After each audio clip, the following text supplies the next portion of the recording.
Ms. Rodgers for 5 minutes for her opening statement. Thank you, Mr. Chairman. Welcome, everyone, to the first hearing of the Innovation, Data, and Commerce Subcommittee of the 118th Congress. It's great to have everyone here, and I'd like to congratulate my good friend, Congressman Gus Bilirakis, on becoming the chairman of this subcommittee, as well as my friend, Mr. Wahlberg, for being the vice chair of the committee. This committee plays a vital role in advancing American competitiveness and global technological leadership, and it's critical that we use this panel to ensure that America, not China, is setting the rules of the road for technologies of tomorrow. It's no secret that the Chinese Communist Party wants to replace the United States as a global economic and technological power. Whether it's artificial intelligence, self-driving cars, or smart devices, China wants to dominate these new and emerging technologies. But China's vision of the future is not one that welcomes American values. Values like freedom of speech, privacy, entrepreneurial enterprise, individual rights, or the rule of law.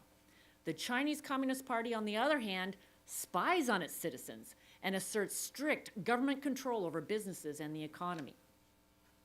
We need to make sure that these technologies of the future are developed in an ecosystem that promotes American values, not China's. And this is a race that we cannot afford to let them win. We must work together to cement America's global technological leadership. We should start by passing comprehensive privacy and data security protections with one national standard.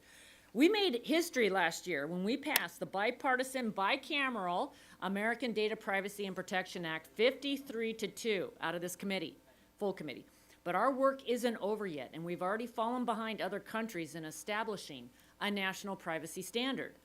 I want to thank Mr. Pallone and Ms. Shirkowski, and of course Mr. Bilirakis for his leadership on this, and I'm eager to continue that work.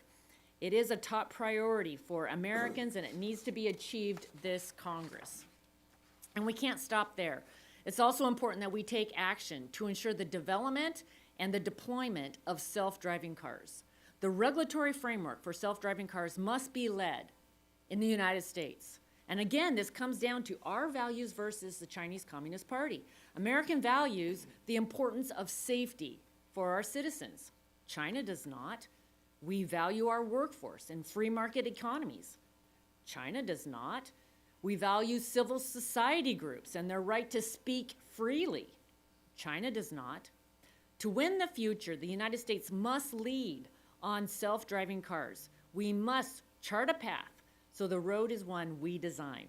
And this can be the year we finally push past the barriers which have derailed the Self-Drive Act and other legislation from becoming law. And we can also build on the American Compete Act legislation, which I had sponsored in the 116th Congress and worked with then Chair Ms. Shirkowski to get passed. It was on promoting emerging technologies, which was enacted with many provisions led by members of this committee. The best way to beat China is to spur innovation and remove unnecessary, burdensome regulatory barriers. We cannot and we should not even try to beat China at their game of massive government handouts and centralized industrial policy. We won't outspend them, and authorizing billions of taxpayer dollars without removing burdensome red tape will only lead to waste. Instead, we need to encourage innovation, ingenuity, and entrepreneurship, that's the backbone of our economy. And that can only be achieved with a government that encourages low barriers to entry for innovative technologies and startups, and the adoption of emerging technologies that will improve people's lives. Ensuring federal agencies don't put undue burden on businesses and innovators will be a top priority for this Congress.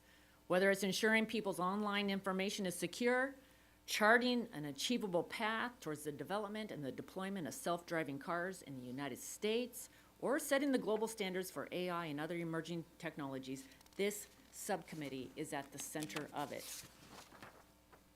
You know, the American ingenuity built its first car. America built its first car in 1893, and then we went on to dominate manufacturing the car for over 100 years. And we must secure and win the future in the auto and the tech sector. You know, I look forward to working with every member on this panel to preserve our global leadership, strengthen our economic and national security, and beat China. My door is always open. I want to thank the witnesses for all being here. Your testimony is critical and educating all of us, and I yield back. Thank you, Madam Chair, for your testimony. Appreciate it. Now I'll recognize the ranking member of the full committee, Mr. Pallone, for 5 minutes. Thank you, Chairman, and congratulations again on your being made the chairman of the subcommittee. America's economic competitiveness has helped cement America's technological, political, and national